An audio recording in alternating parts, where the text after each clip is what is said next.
Chapter 12. Lead with your crotch.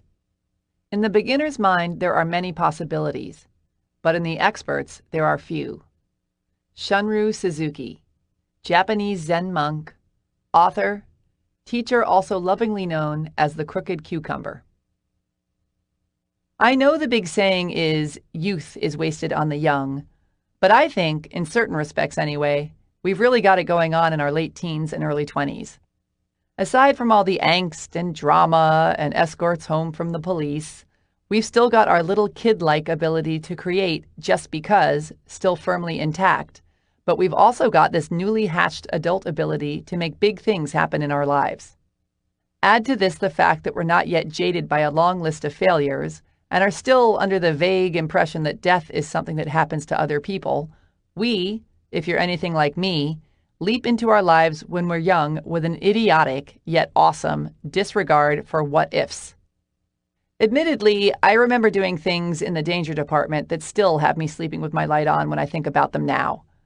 Hanging out in sketchy parts of town with even sketchier people, stowing away on trains, taking enough LSD in one sitting to keep an entire village staring at their hands for hours, hiking off into the desert with no water, no map, and a canteen full of gin and tonics, my first priority being fun, with thoughts of the consequences trailing somewhere, if at all, far off in the distance. But I also remember diving into my creative pursuits with the same reckless obliviousness and, as a result, getting utterly spectacular and thrilling results. Which is why I find it so odd to hear people say, if I knew then what I know now, I'm not sure I would have done it. Well, thank God you didn't know if that's your lame-o attitude. You'd be sitting next to a pile of empty beer cans whining about how you missed out on going for your dreams if you did.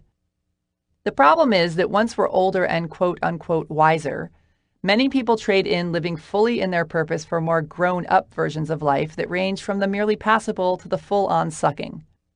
They've bought into this idea that being responsible equals not having fun anymore, that waking up feeling excited about life is for the young, and once we're older, we need to trade that in, settle down, and be more realistic. Yawn.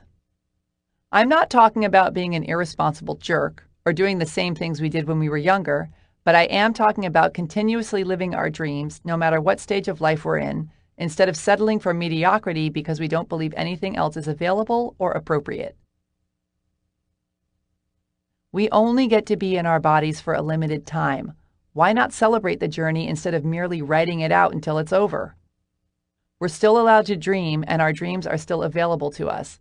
But as we move through life, we must make the conscious effort to overcome whatever judgments we have, as well as kick all our fears from past experiences in the head and participate in our own badassery. Whatever that looks like for us, we must focus on the positive instead of the list of negatives we've collected over time and keep that focus regardless of what flies in our faces. And one of the best ways to do this is by reconnecting with our inner kids. I know how unacceptably dorky this may sound, but just stay with me here. Even though you're now most likely turned on by different things than you were as a youngster, you can still learn a lot from how you went about life in the old days. So think back. Was there ever a time where you felt totally in your groove? Where you created and did stuff just because it was fun without worrying about the outcome? Where you couldn't wait to wake up in the morning and go do your thing? This could mean anything from when you were a little kid running around with a maxi pad stuck to your eye pretending to be a pirate, to your senior year in high school when you got voted class clown for repeatedly charming your way past the ladies in the front office to make fake announcements over the loudspeaker, to that summer you learned to play the guitar without looking at your hands. When were you most turned on by life? And if you have yet to feel this way, stay tuned. And what can you learn from those experiences? For me, one of the most exciting and on-purpose times in my life was when I was a singer and guitarist in a band called Crotch. I use the terms singer, guitarist, and band all very loosely because we in Crotch weren't concerned with things like learning to play our instruments or practicing or any of that snooty musicianship crap. We had bigger fish to fry, like talking in loud voices about our band and checking ourselves out in plate glass windows as we walked by with guitars strapped to our backs. Electric ones. I started Crotch with this chick from work named Paula who'd never picked up a guitar in her life either, and who was as incapable of embracing her feminine side as I was. Paula and I were the kind of young ladies who prided ourselves on the wattage of our stereo equipment, our firm handshakes, and our ability to drink anyone in the room under the table. The testosterone-fueled chip on my shoulder came from a high school career spent futilely awaiting a timely puberty while standing a good foot taller than everyone on Earth, all the boys at my high school included. None of them ever asked me out, but I could make them laugh and kick their asses at basketball. So rather than fail at seducing them, I simply became one of them. Paula's issues were more homicidal in nature. She was the kind of angry found in highly intelligent women who develop the body of a Playboy bunny by the age of 13 and are forced to grow up in the deep, redneck South. Within the first few months of starting the band, she traded in her long, raven locks for a fire-engine red buzz cut and covered her arms and back with tattoos of flames and dragons. We decided that as a tough one, she should play bass, while I, the desperate for attention one, would be on guitar, and that my little brother Stephen, the malleable one, would play drums. Only until we find another drummer, I promised him, as I attempted to plug my guitar into the wrong part of my amp. Stephen has played the drums since he was 5, and is the kind of younger brother every bossy older sister dreams of. Talented and endlessly enthusiastic, with a very high threshold for pain. The great tragedy of Crotch was that underneath our sneers and our bravado, we were two sweet girls who desperately wanted boyfriends. But we had issues that we decided were best worked out while drunk, and sometimes naked, on stage. Paula and I, baffled by our lack of gentleman callers, chose to express our disappointment by writing and singing songs like, "Sew Me Up, I've Had Enough," and by yelling things into the microphone between songs that one evening would inspire an audience member to rush the stage holding a chair over his head with intent to beat us with it. In spite of ourselves, we quickly acquired quite the following. In less than a year's time, we also wrote, produced, directed, and starred in a film about the record industry. Wrote, directed, and starred in a music video that got on national television.